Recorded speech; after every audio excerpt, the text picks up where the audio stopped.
Adventure of Pipeman on W4CY Radio.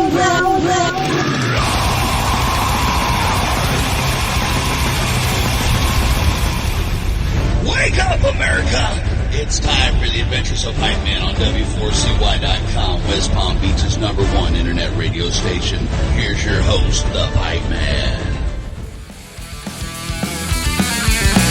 She's a monster, my Harley Quinn, baddest body God has ever seen. Roller coaster, spinning wheel, record turning, electrify. This is the Pipeman here on the Adventures of Pipeman W4CY Radio, and I'm very excited about our next guest because, man, their music dates back to when I'm a little kid, and that's going pretty far back.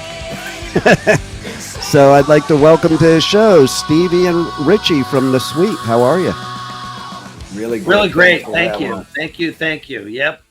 Yep. Just a few decades, really. Come on. I know, right? It kind of like amazes me nowadays that bands like yours or other bands that have been around that long are even still around now. Like, I think it's so cool. Yeah. We're excited to keep this vision alive, and we're better than ever. Well, I'll tell you, when the band came out in the 60s, late 60s, as it's evolved into so many various incarnations, we're very proud of what we're doing out there and pleasing the fans nationally, worldwide. We're excited about our new material as well. So it's all good. Yeah, so I always like to find out from artists that have been doing this so long, like, what's it like to come up with new material now opposed to, back in your beginning? And I know with this new song, Insane, basically, it was something that like just happened in the shower. A little bit. That's Patrick had his vision of it in the shower, but we kind of all did this somewhat as a collaboration. That Jimmy, our guitar player, our virtuoso guitar player, and Patrick had this riff idea, and we kind of fleshed it out in rehearsal, and brought it into the studio and just cut. Basically, we set up a structure for it, and we laid down the tracks without any vocals. And then we started to craft the song after the fact and put in the vocals. We did all that production at my house, and it's a collaboration thing that, I think we all have our energy in it. That's why you get what you get out of it. Well, yeah, I think that's the only way to do it, right? Exactly. But how's it like? It just boggles my mind that you can just still come up with new material, whether it's a riff or lyrics, like especially a riff to me, because it's like, how many riffs could there possibly ever be? I always think, and it's like, but yet a new one always comes along. You could never write all the riffs there are to write. Somebody asked John Williams, you're in your 90s. How come you keep writing music? What is the point? The dude's done everything. And he says, because you could never write all the music there is to write. So I love that. With that in mind, there's always a new riff. There's always a new twist. There's always even if we play the exact same beat as, say, Ballroom Blitz, it's going to be different anyway, because it's a different song, it's a different time, it's everything's changed, and a lot of the songs that were in the early library were written by Mike Chapman. He was a very, very big influence on what happened. He was a great songwriter. He's probably in the top 10 of all time songwriters. This guy, he wrote for everybody. And so they had a lot of material to work with to begin with, the classic band. And so and they also had Phil Weinman, and they had these people in the studio. You know, that's how you made a record back then. It had to be successful. There wasn't any, you know, hey, let's see what happens and put it up there on social media. It had to be a success. Yeah. The record company demanded it. They put the right producers in place. It was a different industry. Now you have just 1 billion songs a week put out there on the internet. I know, we right? didn't want to be that. We didn't want to be just another billion song on the internet. We wanted to do something that is actually has a lot of balls. I love it. Well, I'll also add to it that because of the way music is now and the way music used to be, you guys are part of what's bringing back actual musicianship by continuing to write music. That's right. I mean, the key thing here is what you do live, okay? And so many people, these tribute bands and cover, you know, they play with click tracks and they try to do all this kind of thing. We're the real deal. And when we hit the stage, it's like seeing Zeppelin meets, you know, that's what we grew up with. That's what we expect. Organic. It's what Deep Purple, when you jam. We jam. We play. We spread it out. And we go into solos. We go where we want to go. And that's what keeps it alive and fresh for us. And that's where the audience picks up. And that's what made Led Zeppelin and all those bands really ignite. The people wanted to hear that spontaneity. Yeah. Oh, I'm one of those people. Okay. Like it, you know, I go and I tour and I do radio coverage at music festivals all over the US, UK, and Europe. And there's some bands that I love that now, like, it's like, all right, I can quote everything that they even say in between songs. Like, so then it's like I'm disinterested. But then there's the other bands where, man, I could see them 10 times a year and it's still a surprise and it still gets me pumping. And that's because it's actual, you know, a live show with what could be mistakes or what have you. I feel that way with radio too. It shouldn't be polished. You know, when I edit my interviews, I don't edit my fuck ups. I just make it sound better. Yeah, you condense it, you know, to what you need. Yeah, and like I like including the things that are screw ups because that's the real deal. And I think that is what people want nowadays. They want the real deal. They don't want something scripted. They don't want something that like is predictable. You know, I've told this story a few times, but one of my biggest memories of thousands of concerts I've ever been to, it was the US Festival in 1983, where David Lee Roth forgot the words "They Ain't Talking About Love."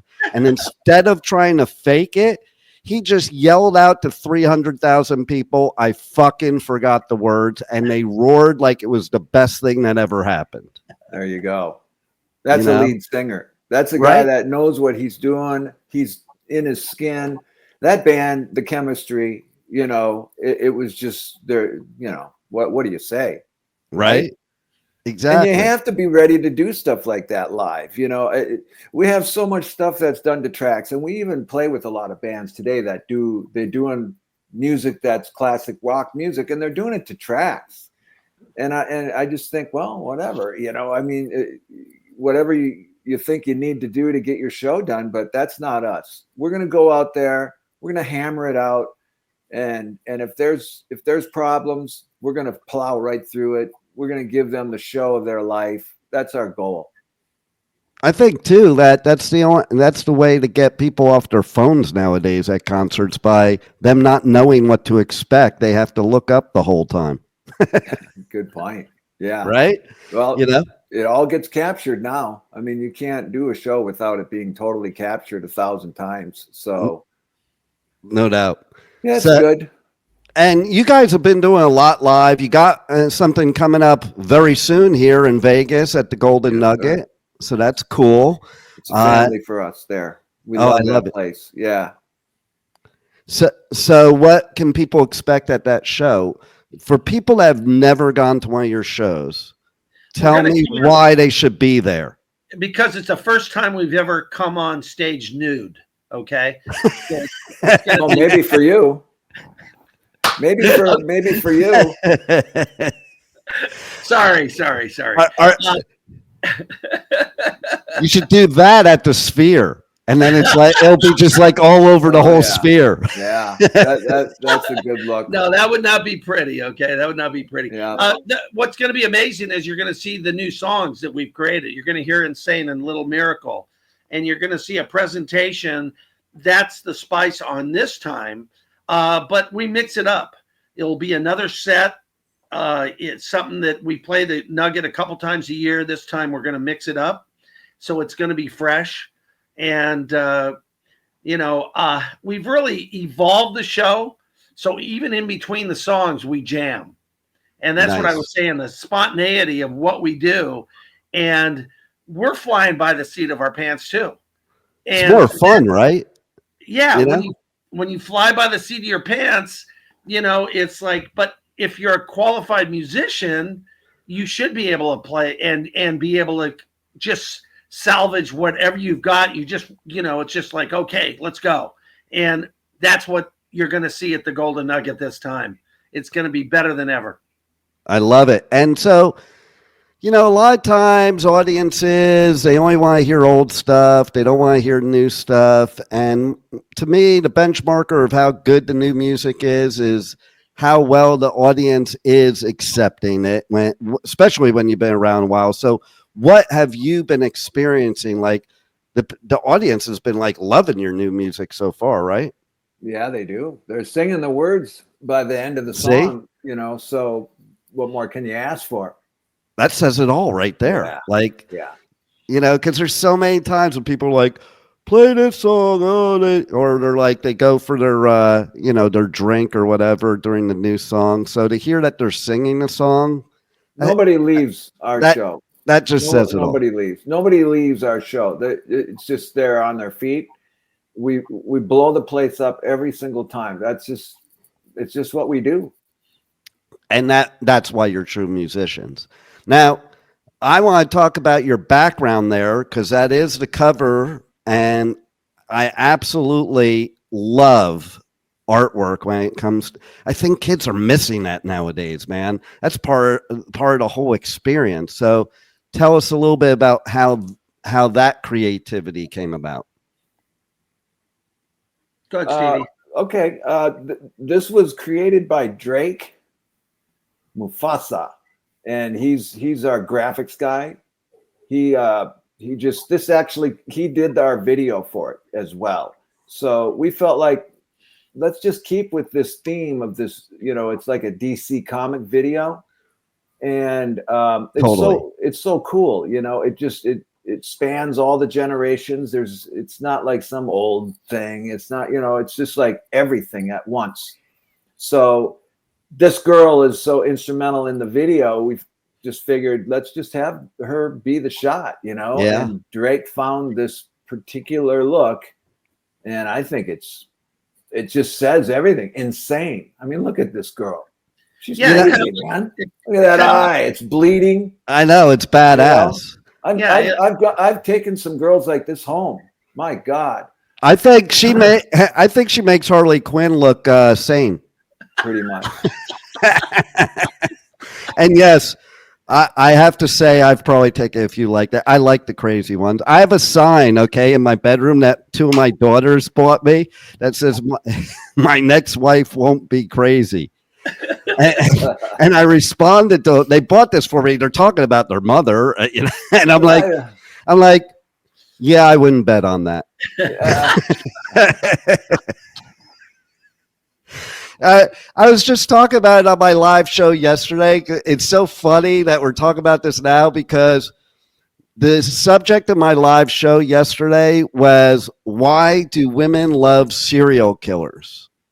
And then, no kidding. And then I talked about myself, and I'm like, well, is it bad that 2 of the 3 loves of my life aren't even real life people? They're characters. Like, one is Harley Quinn. So that just says it all. I don't know. I've always wondered that myself. People just line up for these people that are doing life in prison for murder or whatever. Right.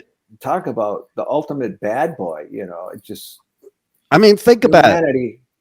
Charles Manson. Okay, what these women would do for Charles Manson. Okay, or Ted Bundy, and like some of these serial killers, they live like normal lives with a wife, and the wife's like clueless of what's really going on. Yeah. Well, you have to hide it. I mean, you don't want to, it's not something you want to advertise that you're out there just like slaying people. Well, unless you're Dexter. Have you ever watched that show? Oh, I love that show, dude. So that's my other love of my life is Hannah McKay. Again, a character. But like he could be himself around her because she was a psycho serial killer too. Yeah, that was a cool series. They rebooted it too, I think, didn't they? Oh, not only did they reboot it, but now they have another series now, like a prequel series. So they had the what? Okay, so that's the reboot, probably. That's probably, but it's like a prequel, and they had the one where how he is now 10 years later, but that was like a one-off. That was a one season, and that's it. Now they have this new season of when he's younger and how he got to that point. It's killing frogs or whatever, dissecting lizards. Yeah, it's and then like it gives a lot of backstory of his brother, and how his brother stalked him his whole childhood. Oh wow! Yeah. Cool. So yeah, great actor. Yeah, you'll have to check it out. If you like Dexter, you'll like that, and you'll like both of the new ones for sure. Yeah, that's cool, man. So tell everybody how they can get the new music, how they can check out all your tour dates. You have a pretty badass website, so let's give that out and give your socials and all that stuff. Go ahead, Richie. Yeah, go to the Sweet, SWEET, sweetband.com. thesweetband.com. And that will get you everything you need as far as tour dates. They're being added daily. And as far as going on Spotify and all the major to get Insane, download Insane, Spotify and Panda, everywhere you can find Insane, just put it in your computer and that'll pull that up. So that's the main way to reach us. And there you go. Nice.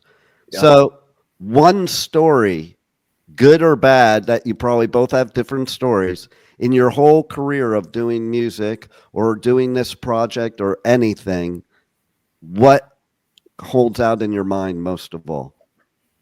Wow. That's a long career of I know, stories. That's the hardest question in the universe right there. I could throw one out that's we're not a language barrier show, correct? We can say whatever. You could say whatever the fuck you want. In fact, that my show yesterday is What the Fuck Wednesday. On my Wednesday show, we call it What the Fuck Wednesday. Okay, all right. So we get my dear friend Nick St. Nicholas is from Steppenwolf, and when I was young, I was in my 20s, and I was playing with him. This is he broke me into the the big time and we always ended up playing biker festivals, right? And so if you're associated with Steppenwolf, you kind of get a get out of jail card from the Hells Angels for free, no matter what, for life. It's right. Just a thing, right? So I haven't used mine yet, but I still got it. I threatened people with it though. But there anyway, you go. We're playing a private show for the Hells Angels Minnesota chapter, and it's this big field, and there's just hundreds and maybe 2,000 bikers. They're all Hells Angels, and then Hells Angels, friends, whoever right. guys are that they allow to exist and they don't fight with. And they're all out there, and we're up on this trailer, and we're just hammering away. We're just playing this shit, and we're trying to do everything we can to get their attention. And everybody's just got their back to us. They could give a shit. They could care less. And I'm standing over there on keyboards at the time. And Nick goes up to the mic. He takes the mic. He goes, motherfuckers. Hey, motherfuckers. Motherfuckers. And these guys slowly start to turn around, and they're looking at, and they're kind of like reaching for their fucking piece and shit. Right. And thinking, oh my God, we're fucking bad, man. And then the next thing you know, there's this like, yeah, they start fucking, yeah, you fuckers. And they're yelling back at us. And we're yelling at each other, fuck you. And they're fuck you. And then we started playing the Pusher. And the rest of the night was just unbelievably cool. Nick that does rank up as one of the most amazing stories I've heard. And I've heard a lot of them. Okay. And that one's really cool. And it reminded me, right from the get-go, it reminded me of the David Lee Roth story, because after he did that, some one dude heckled him. And you've probably seen the video, he goes, "I'm going to fuck your girlfriend." Yeah, that's a good one. I'll give you a quick one, okay? Because you're talking about serial killers. Growing up in L.A., so I saw Van Halen play at Gazzari's, and I was in a big band at the time in LA at the Los Angeles. And so, it was the days of Coke and everything you could imagine. And I was in a big popular band in Los Angeles. We would outdraw Van Halen. And so we had everybody that would come out, Glenn Hughes, everybody would come to see our band. And a lot of, Chuck Wright was in the band, Recall Satter, and SATYR. So we're this major band. And the Starwood was a big, big club. And so we met this one cat who, sold drugs. And long story short, I was at his house one night and talking about serial killers. Come to find out later, it was the Hillside Strangler.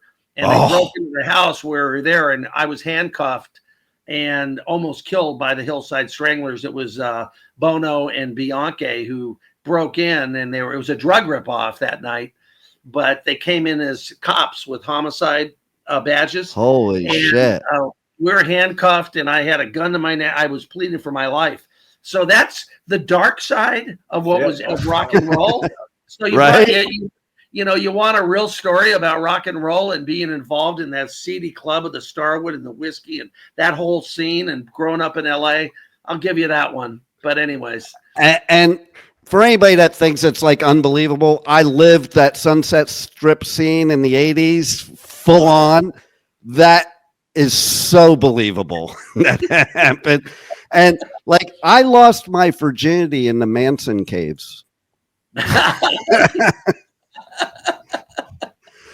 Oh, man. Says it all, man. Exactly. So anything else you guys want to share with the listeners that we haven't covered yet that they need to know before we go?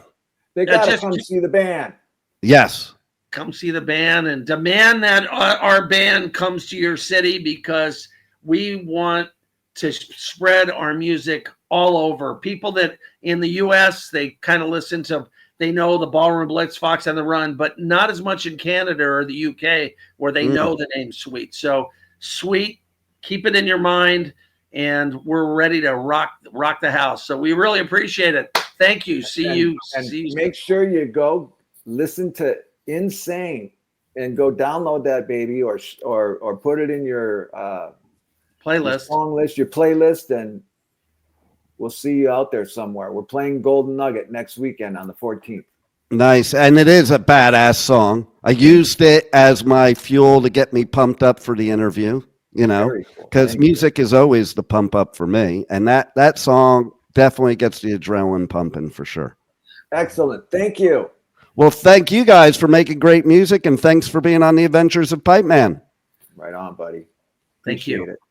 This is Stevie Stewart from The Suite, and you're listening to and watching The Pipeman on W4CY Radio.